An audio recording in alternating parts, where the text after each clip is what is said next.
Have you ever been heartbroken over someone you didn't really even know that well, but it still hurt like hell to let them go? Or have you ever created a version of someone in your head only to realize later they never actually lived up to it? Or have you ever stayed with someone way too long because you were attracted and attached to the potential rather than the person? If you answered yes to any of these questions, this episode is for you. Welcome back to Chasing Stability, the podcast for the in-between, for the version of ourselves we don't always show and the dreams we sometimes have to outgrow. Today's episode is for the people who fall in love with the idea of someone before they ever really know them, for the ones who build the dream in their heads way before reality has a chance to even weigh in. It's about how we fall in love with potential, how we attach to fantasy, and how sometimes we're really not grieving a person. We're grieving the story we told ourselves. And if I'm being honest, I don't think I was always falling for the person. I was falling for what their presence represented in my life. Because sometimes it wasn't about them. It was about the space they filled. The truth is, loneliness will write love stories for people who barely speak in full sentences.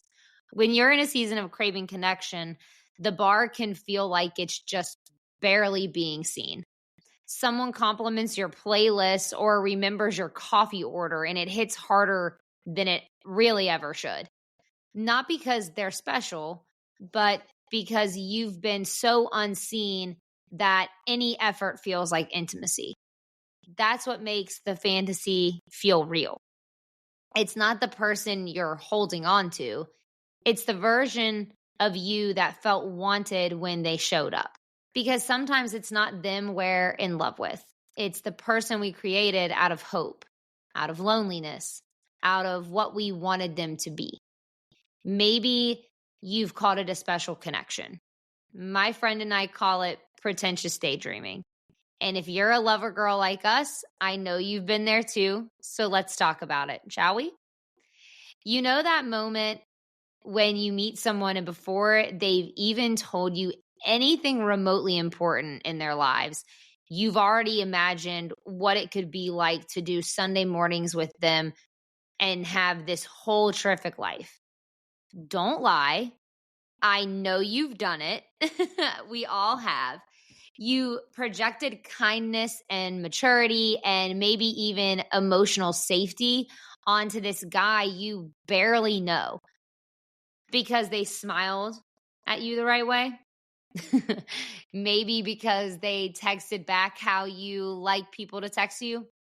Or maybe they were sarcastic too, and maybe that made you actually laugh.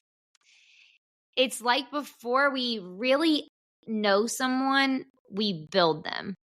Not out of malice or anything bad, but out of hope. That's how I used to explain it to myself. That I just had hope that this guy could be better or care more or whatever it may be. But now I think it's something else. I think part of it is that we're just tired of starting over, tired of swiping and waiting and wondering if anyone is ever really going to see us for us. So instead of waiting for someone to reveal who they truly are over time, we fill in the blanks with who we hope they are. It's faster, it's easier, and it feels like safety. We skip the part where they prove themselves and go straight to believing because hope feels better than emptiness. And sometimes when we've been let down enough times, you start to think that maybe this next one could be different, even if there's no proof.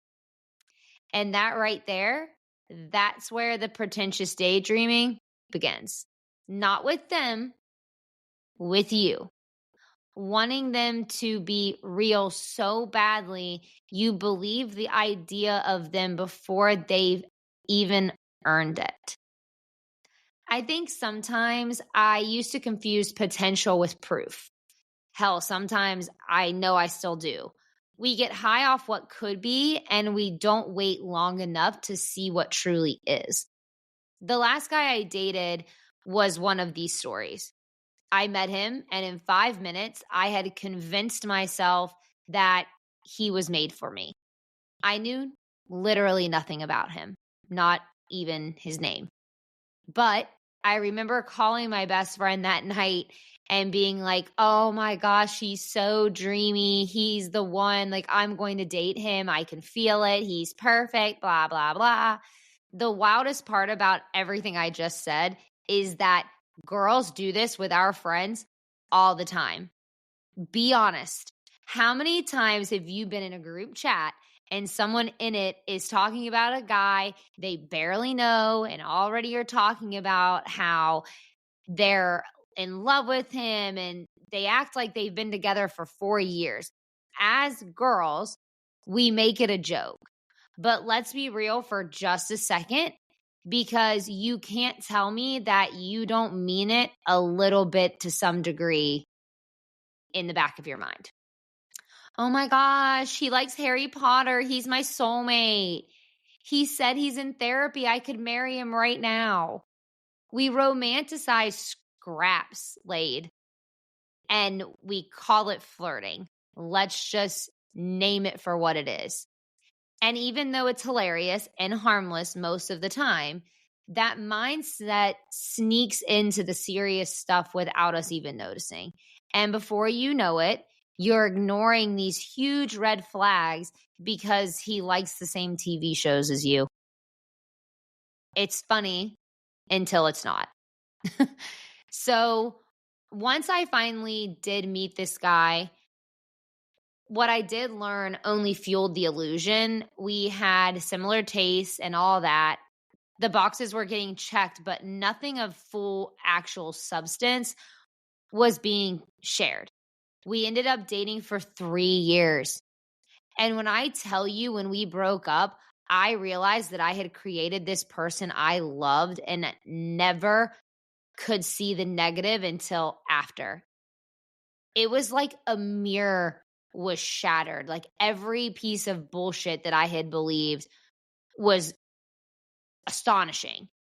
I had stayed with this guy for the potential that I had decided he had from the very beginning, never opening my eyes to the red flags along the way.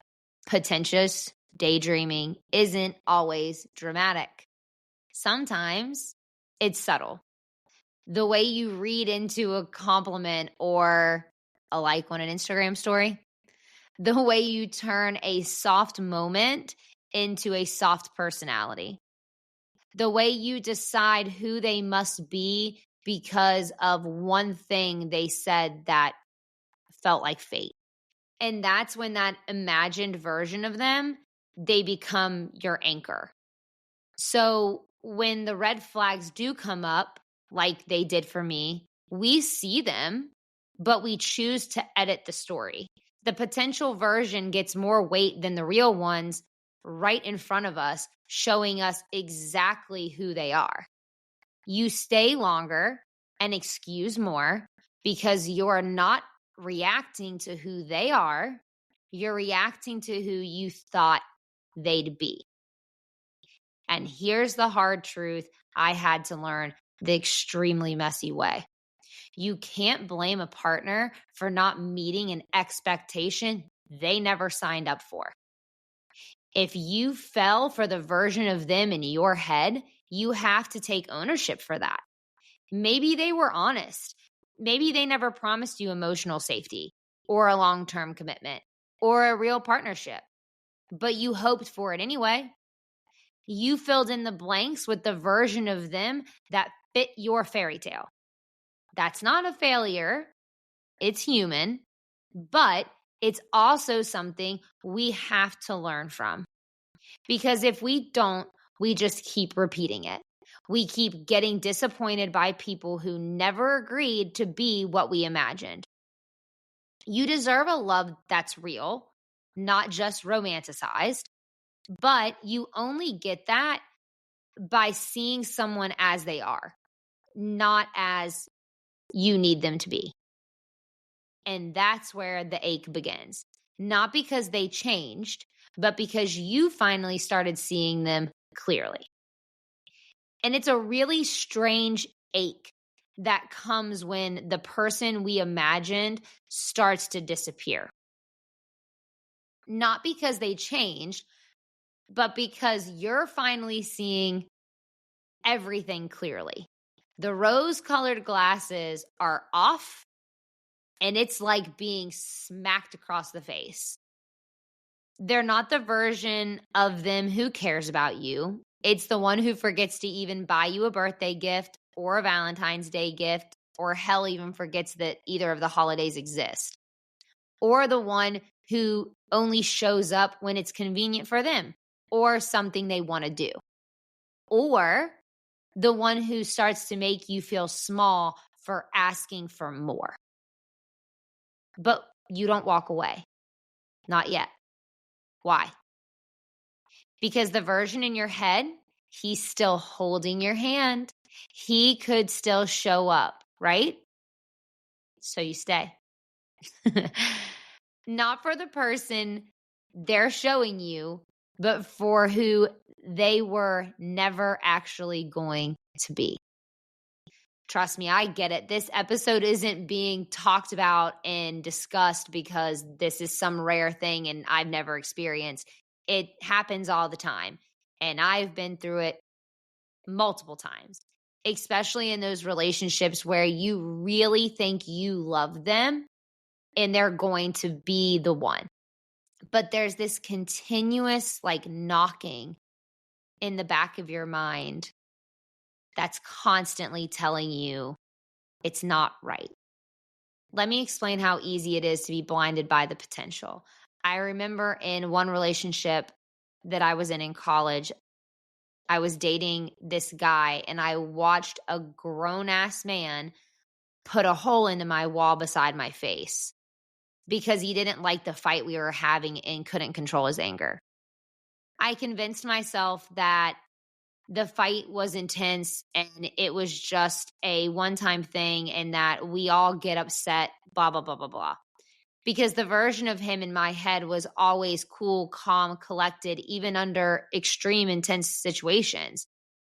But what do you think happened after that?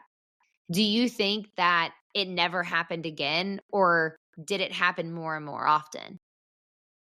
That true unhealed anger inside of that man was showing. I saw it. I witnessed it firsthand and still chose to give the benefit of the doubt because of the pretentious daydreaming I had been creating the whole time.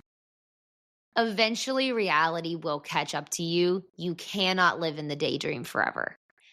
They disappoint you, and not always because they're unhealed or anything. Like mentioned before, sometimes it's solely because you've put too much fantasy on the situation. They're never going to be able to live up to it. They don't rise into the person you imagined, but they fall into the one they've always been, and you were just too blind to see it. And yet we're still here and you still stay. Not because you don't see the truth, you do, but now you're tangled in it. You've invested, you've dreamed, you've defended this version of them to your friends and your families, hell, even yourself. Walking away now isn't just going to be grief, it's embarrassment. It's the weight of realizing you were wrong. And sometimes when your hope has been louder than your reality for too long, you don't trust your instincts anymore. You start thinking, maybe if I'm more patient, they'll change. Maybe I am asking for too much. But deep down, you know if someone was going to choose you, really, truly choose you, they would have done it by now. Staying after the truth hits isn't about love. It's about the fear of starting over with a heart that is already exhausted from trying. And it hurts nonetheless. Not just because they weren't what you wanted them to be, but because the version you held on to so tightly also starts to die. That pretend person you built in your head, you miss them, you grieve it. And you don't just mourn the fake person, you mourn the story that you also created. The one where someone finally saw you, helped you heal, and chose you. And that's why walking away in these kind of situations is so confusing. You're not just leaving a person, you're leaving this dream.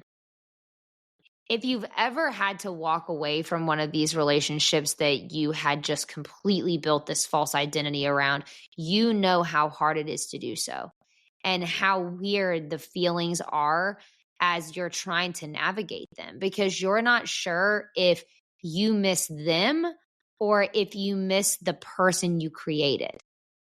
Do you miss the real life you were building together, or do you miss the version you were creating in your head? It's this constant push-pull of convincing yourself that the version your brain keeps showing you is not the truth, because your brain is trying to prevent you from feeling pain, and it wants you to only remember the good, while you are coming out of this daydream of realizing that none of it was ever true. Whew. Pretentious daydreaming is a coping mechanism. It's safety. It's our brain trying to build something secure, something that we crave so deeply. And if you're someone who loves hard, who leads with hope, who wants the fairy tale, of course you create fiction around your relationship. Of course you try to fill in the blanks with beauty when there isn't any. Especially in this era of what we call dating and the bullshit that this life offers as a relationship. But here's the thing. We deserve to be loved in reality. We deserve someone who doesn't just look good in our daydream, but actually shows up in our real lives. Anything else is just not up to par. As Nick Miller says, if you're a new girlfriend, you'll get this reference. Showing up in a relationship is really all it is. That's it. When you take away all of the fluff, the presents, the dinners, the dates, whatever, the part that matters and that everyone remembers in relationships is how that person showed the hell up. So when you finally let go of the fiction, you make room for the reality. For someone who won't just seem like a good guy, but is one. Or someone who won't just seem like a man, but be one. And someone whose character doesn't just show up in moments, but stays consistent over time. I know it's easier to believe in someone's potential than what's being given at face value, because I've lived it. Okay. But making this conscious realization that anyone can be perfect in your mind, but not be that person in real life is important to make peace with. I believe that all of us as little girls used to daydream what it would be like to be in love and how it was supposed to be. And those ideas came with us as we grew up. We always want to believe that a good, caring guy is inside the one we truly love. But the thing is, you have to be able to open your eyes to what is really being shown. You have to learn to pause when getting to know someone. Learn not to fall in love with the way that they text you or talk to you. Learn to wait for consistency, not chemistry, because that fades, and chemistry could be felt between just about anybody. Character is what you are looking for here. You have to start choosing to love people as they are, not as you need them to be. It's not stupid to make these created versions in our minds. It's human, it's hopeful, it's what we do when we want the reality with this person because we love them so much, but it has to stop. I get it. I really do. But next time, I hope you'll wait to love who they are instead of who you dreamed them up to be. Because this is how we're not going to be blindsided or hurt again, or at least I hope. For me, I was always the one falling fast, and I still catch myself doing it sometimes. I won't lie. I'm not going to sit here and act like I don't. And I am still learning how to rein in that narrative of like trying to create somebody that's not there. I've also noticed that the more I've started to love myself, like truly actually see myself and love me for who I am and all the stuff that's involved, the less I let my brain get carried away with nonsense. Self-love doesn't stop you from hoping, but it keeps you rooted in reality. Because when you love yourself, you don't create a fake version of someone to feel whole. You wait to see who they really are and decide from there. The stronger your relationship with yourself becomes, the less likely you are to hold out starring roles in your future to people who haven't even proven they belong in your present. Healing doesn't make you easier to date. It makes you clearer. Clear on what you need, clear on what you want, clear on what you deserve, and clear on what's real and what's just your imagination trying to soothe your loneliness. Being in love with potential is a little girl's way of loving. That's it. That's a fact. It's make-believe. Being in love with someone's true actions and how they show up for you day in and day out, realistically, is how you love as a woman. Don't put up with shit you know you don't deserve, whatever it might be. Every situation is going to be different for that one, but you know what you deserve and what you don't deserve. Because if you do and you continue to do it, all they see you as is a pushover, and they will do it again and again and again. Trust me, I've lived it. I've felt what it is like to be seen like that by more than one person. So if you're standing in a relationship that feels more like fiction than fact, it's okay to walk away. Actually, it's definitely what you should do. You're allowed to want something real. You deserve it. And waiting for it doesn't mean you're behind or damaged. It means you know your worth. So let's clarify. You're not crazy for creating a false narrative. You're not crazy for staying too long. You weren't naive for believing that they could become who you wanted them to be. You were just hopeful. But from here on out, we're staying rooted in reality because that's the kind of love we want, and it's much prettier than some false daydream. And with that, that's a wrap on today's episode. Thank you so much for spending time with me today. I hope you guys enjoyed the episode. Please make sure to subscribe to the podcast so you know all of the up-to-date things, and share this with anybody that you feel like needs it. If you don't already, please go and follow us on TikTok or Instagram. I share a bunch of videos on what the episodes are going to be every week, so you will have an idea of what you're looking forward to. This is Chasing Stability, and I'll meet you in the in-between next Tuesday.